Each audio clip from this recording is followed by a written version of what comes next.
இந்த பக்கம் வந்து பார்த்தா, சரி யூடியூப்ல இப்படி அளந்து விடுறாங்க, இப்படி வியாபாரம் நடக்குது அப்படின்னா, டிவியில வரவங்க இவங்களுக்கு சலிச்சவங்க கிடையாது. அங்க இன்னும் ஒரு படி மேல.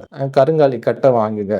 கருங்காலி கட்டைய எடுத்து பாக்கெட்ல வச்சுட்டு போங்க. பாசிட்டிவ் எனர்ஜி குடுக்கும் அப்படின்னு சொல்றாங்க. கருங்காலில மாலைய போட்டு கழுத்துல போட்டுக்கோங்க. அது இன்னும் பாசிட்டிவ் எனர்ஜி தரும் அப்படின்றாங்க. அது என்னன்னா, என்னங்க சொல்றீங்க? இது இவ்வளோ வருஷமா கருங்காலி பத்தி யாருமே சொன்னது கிடையாது. இப்ப என்ன புதுசா சொல்றீங்க? அப்படின்னா, இப்பதான் நாங்க வியாபாரம் ஆரம்பிச்சோம். அதனால இனிமேட்டு நாங்க தான் சொல்லுவோம். அப்படின்ற லெவலுக்கு சொல்லிட்டு இருக்காங்க.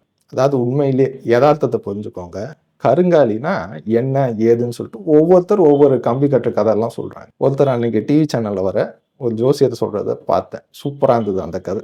என்னன்னா, சாமிக்கு அதாவது கோயில்ல வந்து கலசம் வச்சிருப்பாங்க இல்லையா? கோயில்ல மேல. அந்த கலசத்த பேலன்ஸ் பண்ணதுக்கு என்ன வச்சிருக்காங்க அப்படின்னா, கருங்காலி கட்டைய தான் வச்சிருக்காங்க. ஸோ அப்ப வந்து அந்த முட்டு குடுக்கறதுக்கு என்ன கட்டைய வச்சிருக்காங்க அப்படின்னா, கருங்காலி கட். அப்போ கலசத்துக்கு மேலேயே கருங்காலி கட்டைய வைக்கிறாங்கன்னா, அது எந்த லெவலுக்கு புனிதமானது அப்படின்ற லெவலுக்கு உருட்டுறாரு. நல்லா இருந்தது.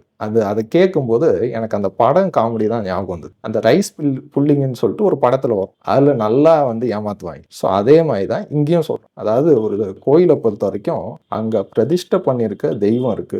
அந்த பிரதிஷ்டை பண்ண தெய்வத்துக்கு கீழ நெறைய எந்திரங்கள் வச்சு தான் பிரதிஷ்டை பண்ணுவாங்க. அர்ச்சகர் இருப்பாரு. தினமும் வந்து பல ஆயிரக்கணக்கான மந்திரம் சொல்றாரு. நெறைய விஷயம் இருக்கு. கோயில்ல ஒரு கொடிமரம் இருக்கு.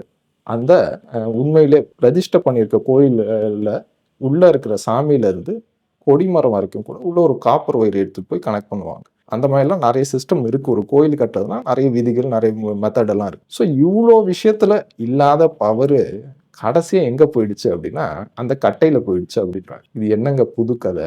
வித்தியாசமா இருக்கு அப்படின்னா, ரொம்ப வித்தியாசமா இருக்கு அப்படின்னு சொல்லி உருட்டிட்டு இருக்காங்க. நான் எதார்த்தம் என்ன?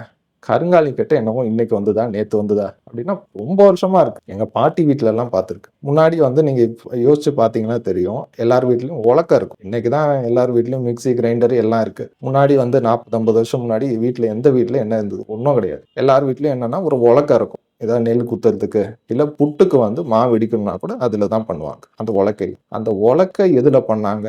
அப்படின்னா, அந்த உலக்க கருங்காலி கட்டையில தான் பண்ணும். அப்போ அந்த உலக்கையில இல்லாத எனர்ஜியா இப்போ ஒரு தம்மாத்துண்டு கட்டை வாங்கி வச்சா வீட்ல வந்துரும். அதுவும் இதெல்லாம் புதுசா ஏதேதோ எப்படி கண்டுபிடிக்கிறாங்கன்னு தான் எனக்கு ஒண்ணும் புரியல. இதெல்லாம் யார் சொன்னா?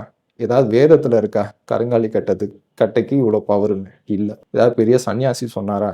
பெரிய மகான் இருக்காரா? பெரிய மடாதிபதி சொல்லியிருக்காங்களா? பெரிய பீடாதிபதி யாராவது சொல்லியிருக்காங்களா? அப்படின்னா ஒண்ணுமே கிடையாது. யார் இப்ப இதெல்லாம் சொல்றா அப்படின்னா, அந்த வியாபாரம் பண்றவங்க சூப்பரா சொல்றாங்க.